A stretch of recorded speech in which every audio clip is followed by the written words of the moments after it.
No less than 1/3 of the UN's World Heritage Sites are in the Muslim world. By the 1970s, a yearning to be modern and a chronic lack of resources had combined to imperil Islam's inheritance.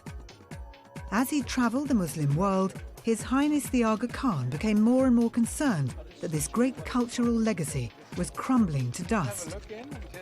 With formidable energy and determination, His Highness set out to reverse this trend. From its foundation, the Aga Khan Trust for Culture was designed to use cultural assets as catalysts for positive change. It wasn't mere restoration. It was about revitalizing communities, building their confidence, reinforcing identity, and restoring hope. Old skills are being relearned, ancient villages and historic cities restored, new discoveries made, economically depressed communities revived, music and verse almost forgotten, now on stage again. Muslim heritage preserved for future generations. Stay with us as we travel from the deserts of West Africa to the foothills of the Himalayas to bring you a remarkable story of Muslim revival.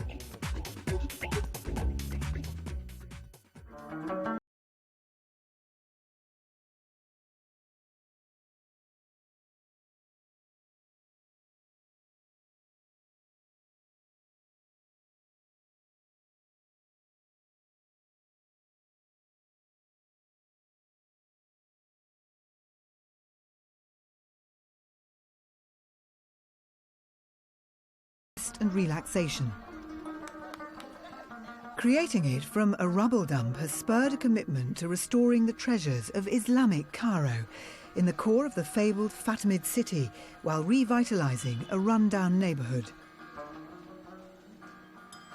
The driving force behind this work is himself a descendant of the Fatimids, His Highness the Aga Khan.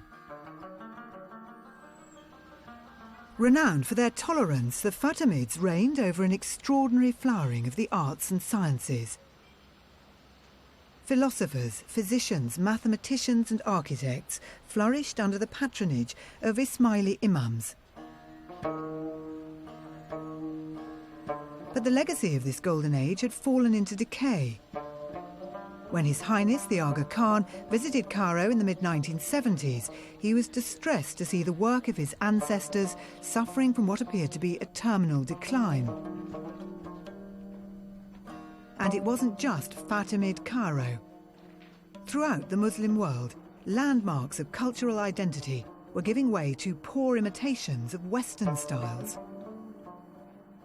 At the time, what worried me was, first of all, the lack of cultural continuity. We carried out a number of surveys. One of them was particularly articulate in what we found, which was that there wasn't one single educator in any school of architecture in the Islamic world who had been educated in the Islamic world. Not one. Other sites were suffering from severe neglect, with historic buildings often seen as a drain on resources. Culture itself was considered a luxury, separate from and secondary to social and economic development. Meanwhile, traditional art and music were being eroded by the forces of globalization.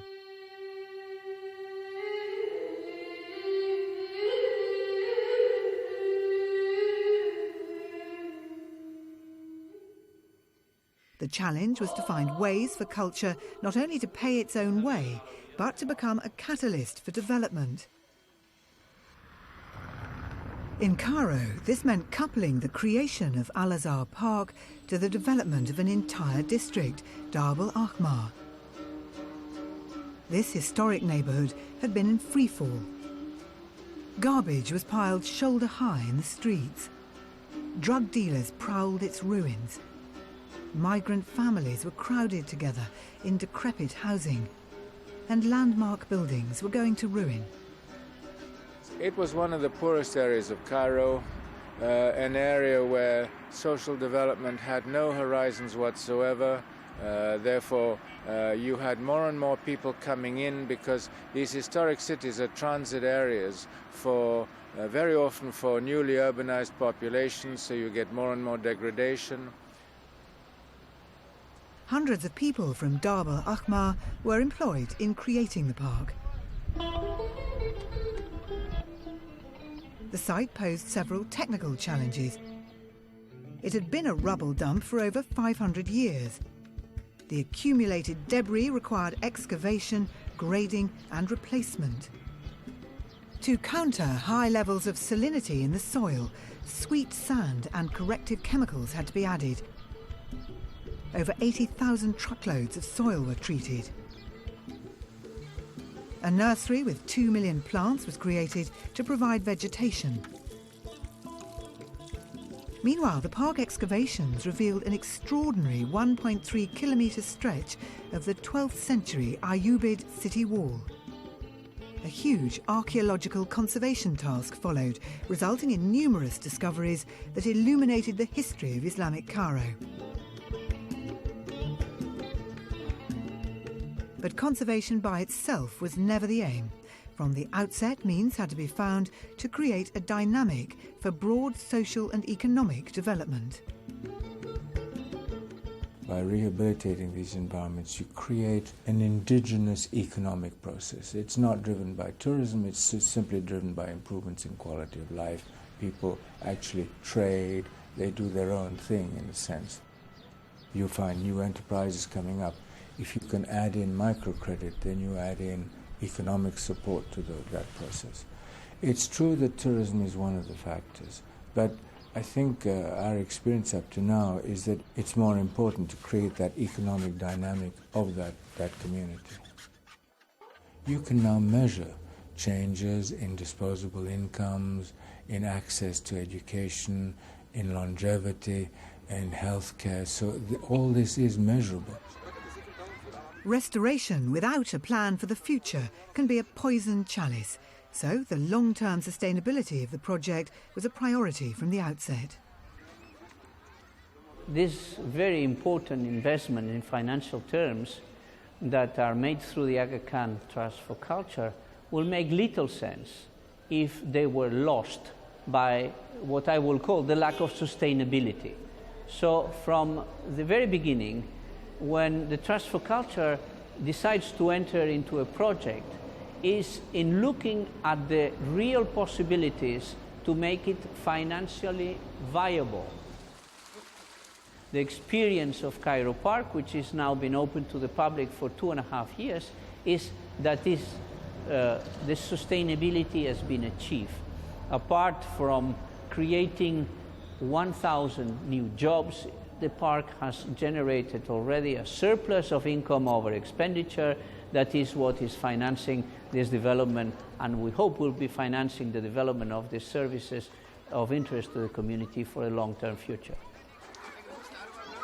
The conservation and restoration work has been also an occasion to provide training to more than 300 young Egyptians. Most of them are now working on their own and earning their living in the very active market of conservation in Egypt.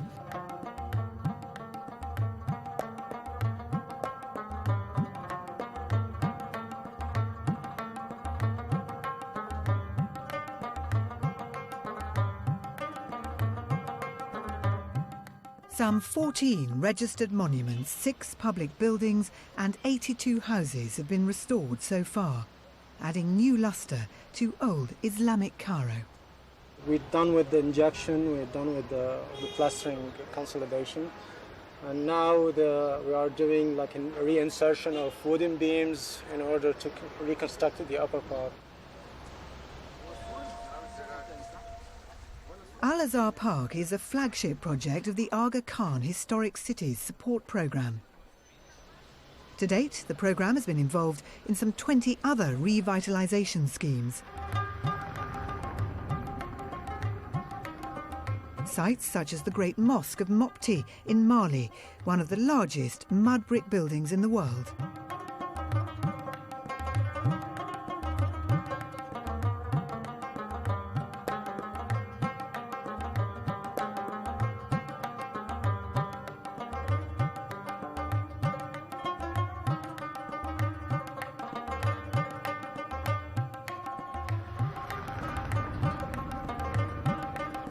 The Old Stone Town in Zanzibar, a UNESCO World Heritage Site.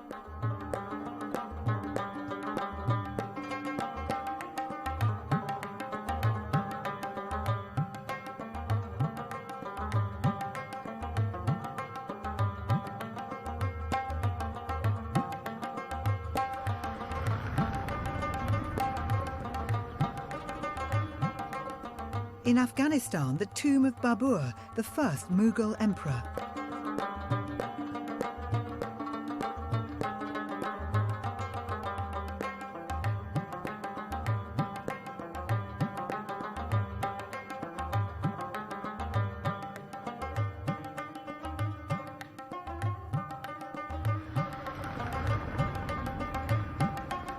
And in New Delhi, the gardens of Humayun's tomb. The son of Babur, Humayun, was the second Mughal emperor.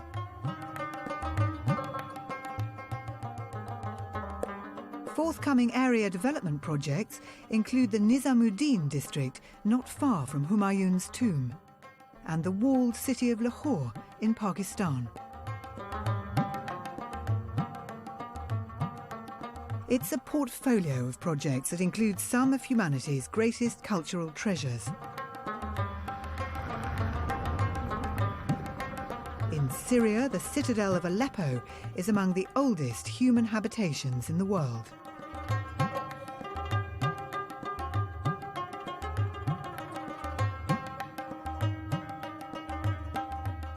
After the excavation, we find many civilizations here on this rock. From the mid-2nd millennium BC until Ottoman period. So we have Hittite temple in the center of the old citadel, and also we have many places from Byzantine period, and after that from Islamic period, from Ayyubid, Mamluki, and Ottoman period. It's like a layers, you know, like a cake's layers from many civilizations. The Aga Khan Historic Cities programme has concentrated on the Ayyubid Palace, repairing its structure as well as reviving its outward appearance. It's also worked to make the citadel more attractive to tourists, building amenities such as a viewing platform overlooking the old city.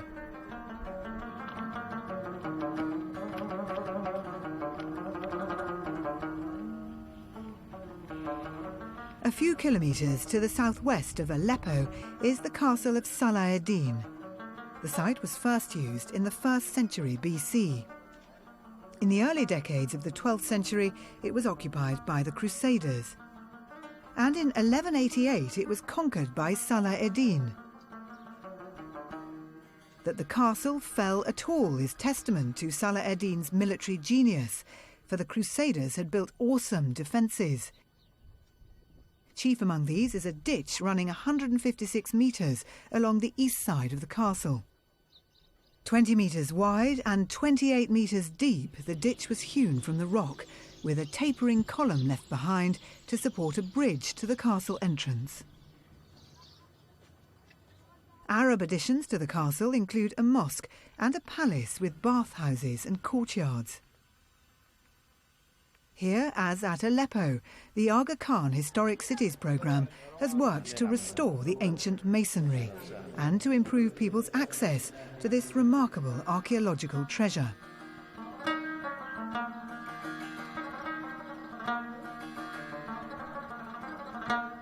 Another site to have benefited is Masyaf Citadel. The citadel has its origins in the Byzantine period, but Masyaf's most significant building work was undertaken by the 12th century Ismaili leader Sinan. Since 2000, the Historic Cities programme has implemented a range of measures to reverse Masyaf's decline. The work turned up a few surprises, such as a secret entrance to an underground Byzantine tomb previously hidden by layers of compacted rubble. But the Historic Cities programme is about more than conserving the past. It's also designed to improve the present. So at Masyaf, the restoration work has been coupled to the development of a market for local communities. And at Aleppo, infrastructure improvements have been carried out well beyond the citadel's walls. The stimulus provided by all the projects, from training, restoration and related activities, has helped revitalise communities as effectively as any economic development scheme. We're looking at how to develop economic results in restoration of historic buildings. So what we're doing is we're trying to bring out new knowledge or create new knowledge, which then can be used by communities to change and to change positively. What I'm hoping to achieve is the notion that these historic sites are potential economic and social dynamos. They are not frozen, paralyzed historic assets. They're assets that can actually contribute to the quality of life of the people who live in those contexts.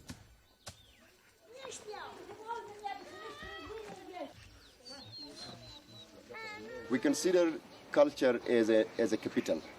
I mean, for us, conservation is a means towards achieving certain goals. One is, of course, we would very much like to conserve and restore and reuse these monuments, historic monuments. But more than that, we would also like to revive the traditional construction techniques and bring back this whole traditional knowledge. And then we would also like to promote local materials so that local people could get maximum benefit.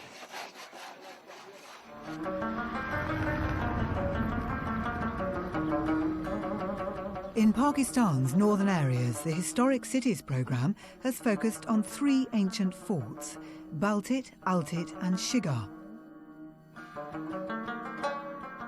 Built in the 14th century, Baltit Fort was restored in 1996. It's now a museum and cultural centre. Lower down in the valley is Altit Fort. Altit Fort is currently being restored, a long and painstaking process that provides training and employment for local people. These women have been trained in the restoration of the fort's highly decorated wooden columns. Prince Jamal Khan, a descendant of the fort's original owners, believes his ancestors would have approved. They've helped us to regain our culture. The children over here, there's 100% literacy over here, but literacy is always not enough until you don't know your background, what culture you associate with. By donating these historic sites, I think we can preserve that culture again and revive all of this. With the donation of Baltit Fort, the most important thing that has come back to us is our identity of our people, and we're very fortunate to be having such institutions that are doing so much for our culture and our people. Outside the Hunza Valley, Shigar Fort has been transformed into an elegant hotel, bringing tourist income to the region. The work of restoration is complemented by the efforts of other Aga Khan Development Network agencies aimed at improving the lives of local communities. Water and sanitation projects have reduced common diseases in Shigar. Microfinance has helped start businesses in town. Hundreds of other small infrastructure projects, ranging from irrigation canals to bridges, have further improved prospects and at the same time helped protect the region's fragile agricultural landscape.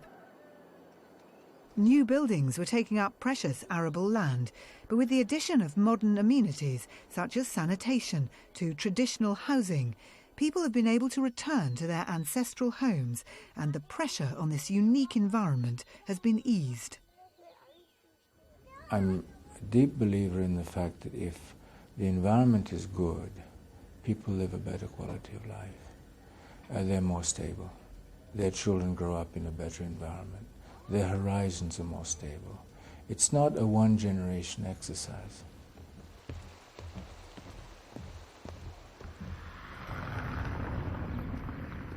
Working in war-torn Afghanistan presented new challenges for the programme. Kabul, what we have is a different situation. We have an extraordinary historical site, and we have something of the order of 60,000 people living around that site who have no economic rights. They live in buildings they don't own, on land that they don't own, in an environment where the city has no obligation to provide infrastructure.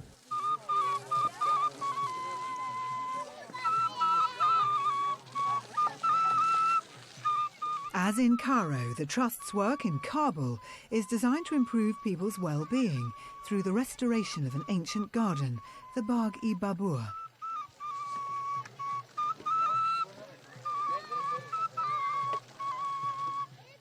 This haven of peace in a troubled city, once a favoured spot of the first Mughal emperor Babur, is part of a much larger project that includes the mausoleum of Timur Shah, the second king of the Durrani Empire, and the Aga Khan Award historic district, where mosques, shrines and private houses are being restored.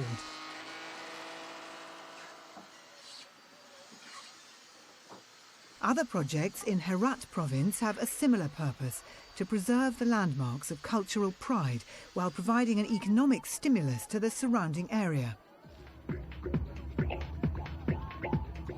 In the 15 years since its foundation, the Historic Cities Support Programme has earned a reputation as one of the world's foremost conservation organisations, with 5 UNESCO Heritage Awards to its name.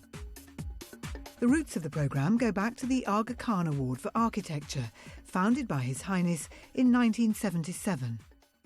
The award was given a broad mission to identify and promote building designs that improve people's well-being.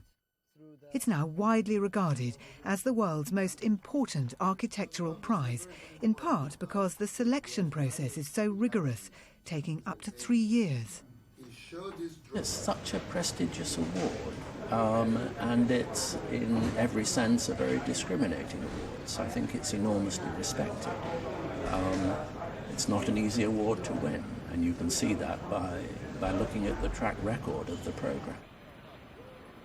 The 9 winners of this year's award ranged from multi-million-dollar developments such as the University of Technology Petronas in Malaysia to community-friendly projects such as this handmade school building in Rudrapur, Bangladesh. The award also honours excellence in architectural conservation and restoration. What all the winning projects had in common was a concern that the built environment should benefit people. Unless people who are living in this heritage site receive direct and important benefits for living in it today, in 2007, not in 200 years ago, then these people will not be very comfortable preserving the site, because the site has to meet their contemporary needs. The diversity of the winning projects mirrors the diversity of the Islamic world as a whole.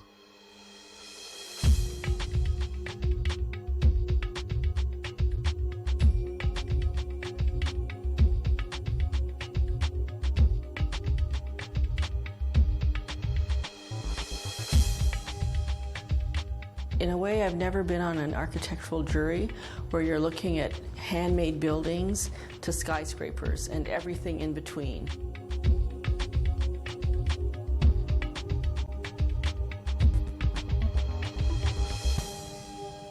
It's a reward for work well done.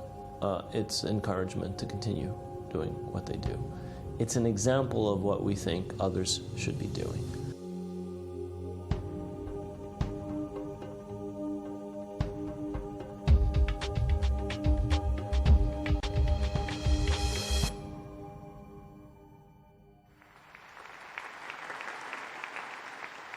Held at the Petronas Towers in Kuala Lumpur, Malaysia, this year's prize ceremony was a fitting celebration of the award's 30th anniversary.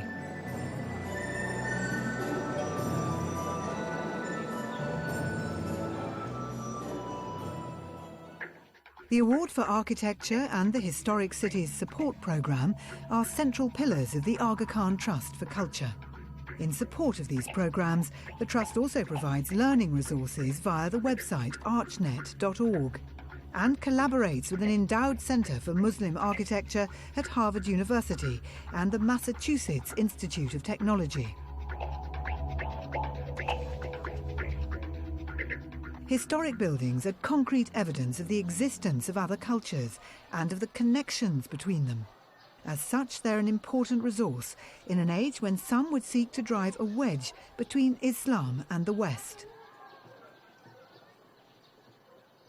There's been this famous statement of conflict of civilizations, and I don't share that view. To me, it's a conflict of ignorance. In fact, the history of the Muslim Ummah is significantly absent from general knowledge in the industrialized world. That, to me, is one of the major contributors to the difficulties we are facing today. To help remedy this situation, museum exhibitions have recently been held in Italy, France, and the United Kingdom, helping to open the eyes of the West to the cultural diversity of the Islamic world. Permanent museums are also planned. One of them is going to be the Aga Khan Museum in the city of Toronto, which will be housed in a contemporary building by the Japanese architect Fumiko Maki. This institution's principal mission will be to diffuse the knowledge of Muslim art and Islamic culture in general in North America. Also, this museum establishment contemplates the creation of a museum of historic Cairo. This museum will be also the point of guidance and departure for visitors, both national and international, that may wish to know better the Islamic city and that may choose to visit the various spaces within the Ayyubid walls, which are going to be presenting museum exhibits. In the meantime, the museum programme is supporting a conservation laboratory in Cairo that is training young Egyptians in the techniques of restoration and preservation. Now in its final stages of preparation, the Indian Ocean Maritime Museum in Zanzibar will provide a view on the Indian, Arab, African and European cultures that left their mark on the island.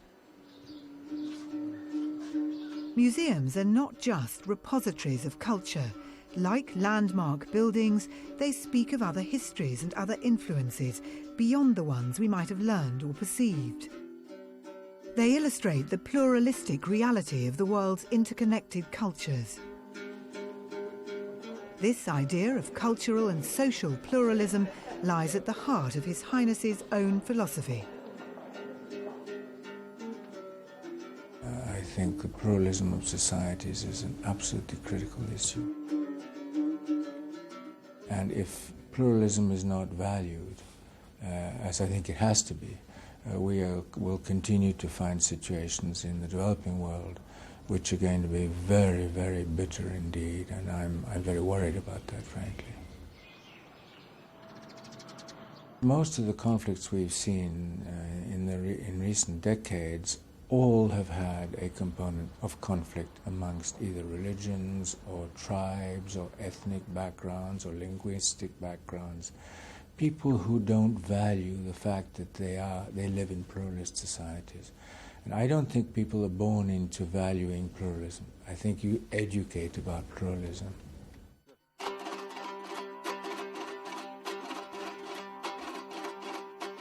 The Aga Khan Music Initiative is another AKTC programme that works to create better cross-cultural understanding by preserving and promoting the rich musical traditions of Central Asia.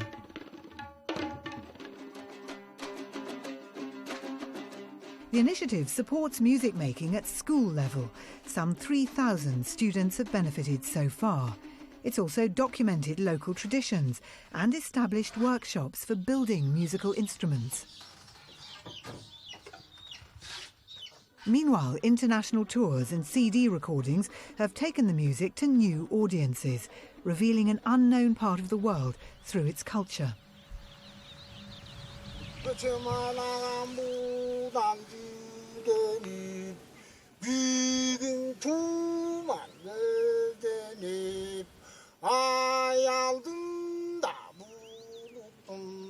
Salkımın bir gözü kan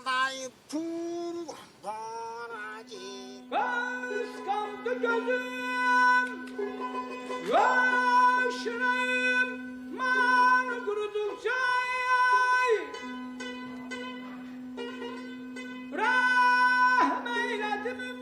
touring programme has also raised the status of the music in its own home territory, restoring pride in traditions that had been overwhelmed by Western culture.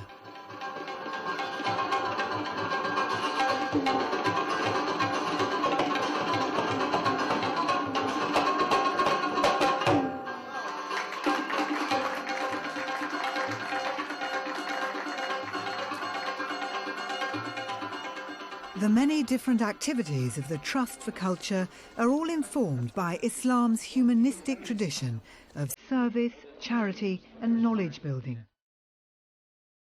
30 years since creating the Aga Khan Award for Architecture, His Highness can look back on a legacy that has benefited both cultural heritage and the people who live among it in equal measure.